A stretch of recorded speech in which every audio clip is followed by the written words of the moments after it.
Israel और Hamas के बीच जारी जंग को 233 दिन से ज़्यादा हो चुके हैं और ताबड़तोड़ हमास पर इजरायली डिफेंस फोर्सेस का हमला जारी है। जितने भी ऐसे इंफ्रास्ट्रक्चर हैं जो कि लगातार हमास इस्तेमाल कर रहा था इजरायली फोर्स के ऊपर या इजराइल के ऊपर हमला करने की, उन जगह को चुन चुन कर डिस्ट्रॉय किया जा रहा है। बंधक जो कि पहले तक 132 के आसपास बंधक थे, लेकिन अब 125 बंधक जो इजरायली बंधक हमास के पास है, अब उनको किसी भी तरीके से छुड़ाने की कोशिश की जा रही है। बातचीत का रास्ता एक बार खुला ज़रूर था, लेकिन बातचीत नहीं बनी। कह सकते हैं कि जो सीज़ फायर की कोशिश थी वो पहला चरण नहीं पूरा हो सका, लेकिन अब एक और कोशिश की जा रही है सीज़ फायर हो जाए और साथ ही जो उनके जो बंधक हैं उनको छुड़ाया जा सके। ये तो एक तरफ की कहानी है, यानी कि लैंड की तरफ से अगर हम लोग ग्राउंड फोर्सेस की बात करें तो इजरायली ग्राउंड फोर्सेस वो गाज़ा के अंदर ऑपरेट कर रहे हैं हमास के अगेंस्ट, लेकिन अब एक फ्रंट और खुलने वाला है। जिस तरीके की तैयारियां इस वक्त इजरायली डिफेंस फोर्सेस की चल रही है, उससे ये बात साफ हो रही है कि आने वाले दिनों में इजरायली फोर्सेस लेबनान के अंदर घुसकर बड़ा ऑपरेशन करने की तैयारी कर चुकी है और इसी तरह से, इसी वजह से बड़े अभ्यास को भी अंजाम दिया जा रहा है। हाल ही में इजरायली डिफेंस फोर्सेस के डिवीज़न और ब्रिगेड लेवल की अभ्यास हुए, साथ ही एक ऐसी डिवीज़न जो कि लगातार गाज़ा के अंदर लड़ रही थी और उस ऑपरेशन का हिस्सा थी, वो अब उस जगह पर तैनात कर दी जा चुकी है जो कि कहा जाता है इजराइल और लेबनान का बॉर्डर। तो माना यह जा रहा है कि एक बड़ी लड़ाई, और ख़ास बात यह है कि जो लड़ाई की जो तैयारी जो है, जो रिजर्व फोर्सेस को जो तैयारी कराई जा रही है, वो आर्मर्ड डिवीज़न की भी है, यानी कि आर्मर्ड ब्रिगेड भी वहाँ पे मौजूद है। आर्मर्ड ब्रिगेड का मतलब आप समझ सकते हैं कि यहाँ पे टैंक, बख्तरबंद गाड़ियों का भी इस्तेमाल होगा और जब ज़मीनी लड़ाई होती है तो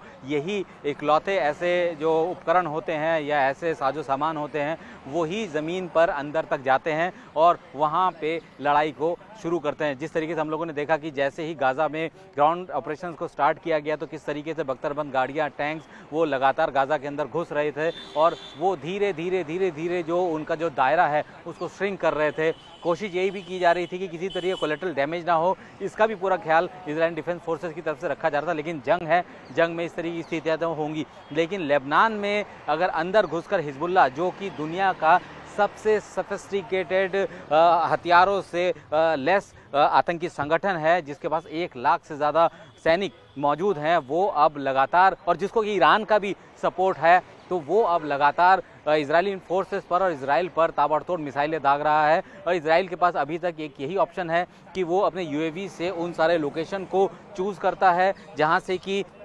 ये मिसाइल या रॉकेट्स फायर किए गए हैं, उस जगह को आइडेंटिफाई करता है और उसके बाद इजरायलियन एयरफोर्स वहां जाके हिट करती है। तो अभी तक तो यही चीज़ें चल रही थी, लेकिन ये चीज़ें ज़्यादा दिनों तक नहीं चल सकती। इसीलिए लग रहा है कि अब पूरी तरीके से आर पार की स्थिति में इजरायलियन फोर्सेज जो है वो आना चाहती है। जो बॉर्डर है, यानी इजराइल और लेबनान का बॉर्डर है, उस पूरे बॉर्डर के पास जितने भी ऐसे शहर हैं या गाँव हैं जहाँ पे ये जो हिजबुल्लाह के आतंकी है वो अपने आप को एक स्ट्रेंथन करके बैठे हैं या वहाँ पे छुपे हुए हैं या वहाँ से हमले कर रहे हैं, उनको अब ज़मीन पर भी नष्ट किया जाए, जिस तरीके से हमास के सारे असेट को नष्ट किया जा रहा है गाज़ा में। अगर हम लोग बात करें कि पिछले अक्टूबर से लेकर अब तक कितने अटैक्स हुए हैं, तो यकीन मानिए जो आंकड़े बता रहे हैं उसके हिसाब से तकरीबन इस पूरे इलाके में दोनों तरफ से तकरीबन 5400 के करीब अटैक्स हो चुके हैं, रॉकेट्स अटैक्स हो चुके हैं, जिनमें से 80%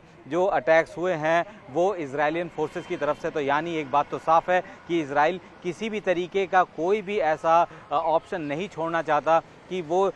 वहाँ से दोबारा एनर्जाइज्ड हो और दोबारा वो मजबूत होकर हिजबुल्लाह अटैक करे। क्योंकि पिछले कुछ दिनों में जिस तरीके के सूरत हाल बदले हैं, उससे तो ये नज़र आ रहा है कि अब ये 2 फ्रंट वॉर, जो कि अभी तक एरियल और एक तरफ जो है वो ग्राउंड की तरफ था, लेकिन अब इजरायली फोर्सेस ग्राउंड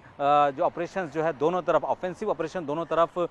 जो है उसको शुरू कर सकती है। और जिस तरीके की ट्रेनिंग दी जा रही है, उस ट्रेनिंग में किस तरीके का उस टेरेन है, उस टेरेन के बारे में उनको बताया जा रहा है, किस तरीके के इक्विपमेंट जो वहाँ पे यूज़ होंगे उसको कैसे डील किया जाएगा, कम्युनिकेशन सेटअप, माउंटेन एरिया है तो वहाँ पे किस तरीके के लॉजिस्टिक को लेके जा सकते हैं, किस तरीके का एक अटैक प्लान हो सकता है, ये सब कुछ अभी उस इलाके में, यानी कि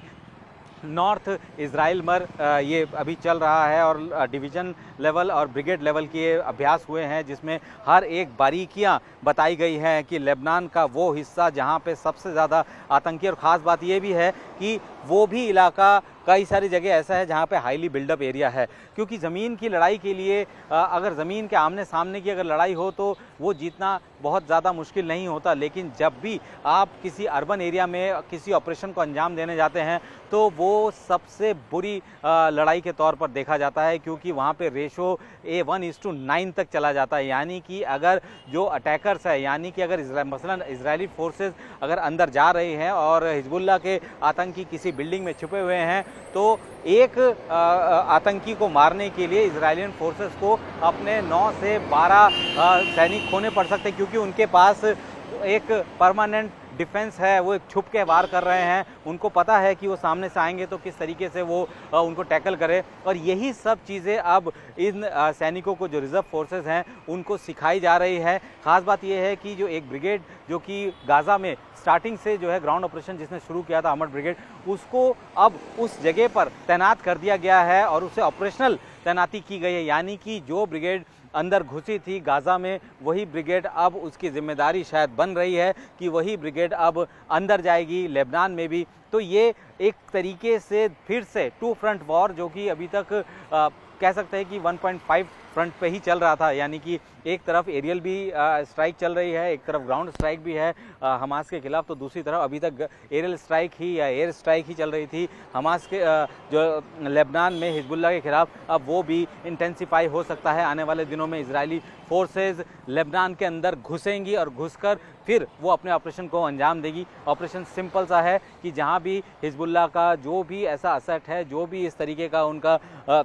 वहाँ पे सेटअप बना हुआ है, जो लॉजिस्टिक बे है, उन सब को नष्ट करना है। अगर हम लोग बात करें, ये जो इलाका है 1978 में इजराइल घुसा था लेबनान में और उसके बाद वो वापस आ गया था। 2006 में भी एक बार लड़ाई हुई थी जिसमें कि इजरायली फोर्सेस और हिजबुल्लाह के बीच में लड़ाई हुई थी। उसके बाद से लंबे समय तक, तकरीबन 18 साल बाद तक जो है बहुत बड़ी कोई ऐसी जंग की हालात वहाँ पे नज़र नहीं है। लेकिन अब जिस तरीके के हालात नज़र आ रहे हैं वो ये साफ कर रहा है कि आने वाले दिनों में बड़े अटैक्स हो सकते हैं। जैसे मैंने बताया कि जो अभी जो रिपोर्ट्स बता रही हैं, उस रिपोर्ट्स के मुताबिक वहाँ पर जो अक्टूबर में जब इजराइल के ऊपर हमला हुआ था, उसके बाद से लेकर अब तक तकरीबन 5400 से ज़्यादा अटैक उस जगह पर हुए हैं। यानी कि हिजबुल्लाह और इजरायली फोर्सेस दोनों की तरफ से उस एरिया में, और उनमें से 80% इजराइल की तरफ से है। तो ये कहना बिल्कुल साफ है कि इजराइल बिल्कुल भी इस मूड में नहीं है कि वहाँ किसी भी ऐसे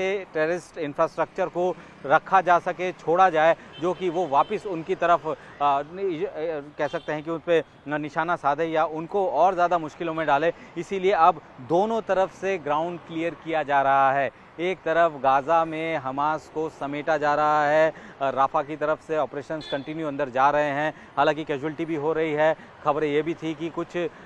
हमास के आतंकियों ने कुछ इजरायली डिफेंस फोर्सेस के सैनिकों को बंधक बनाया। हालांकि हमास की तरफ से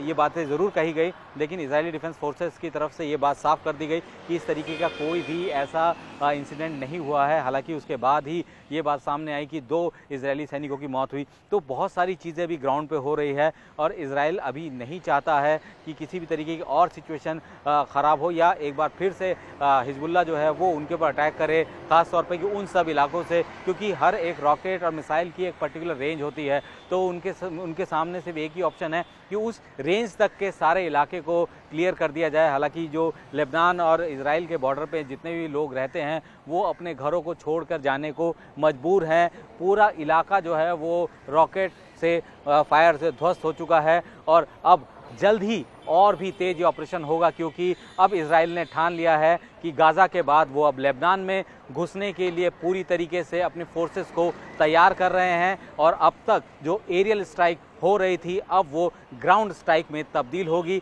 और अब जब ये ऑपरेशन होगा, अब जब ये लड़ाई होगी, तो ये वाकई ही एक बहुत बड़ा रूप लेगी, क्योंकि वहाँ पे लोग जो है वो काफ़ी हद तक जो है वो परेशान है, विस्थापित है। लेकिन अब कोशिश यही है कि किसी भी तरीके से वो आतंकी स्ट्रक्चर है, इंफ्रास्ट्रक्चर है, उसको पूरी तरीके से ध्वस्त किया जा सके दोनों फ्रंट में। उसके लिए अब इजरायली फोर्सेस पूरी तरीके से कमर कस चुकी है और आने वाले दिनों में जल्द ही ये देखने को मिल जाएगा कि इजरायलियन डिफेंस फोर्सेस ग्राउंड अटैक के लिए, ग्राउंड ऑफेंसिव अटैक के लिए लेबनान में घुस चुकी है।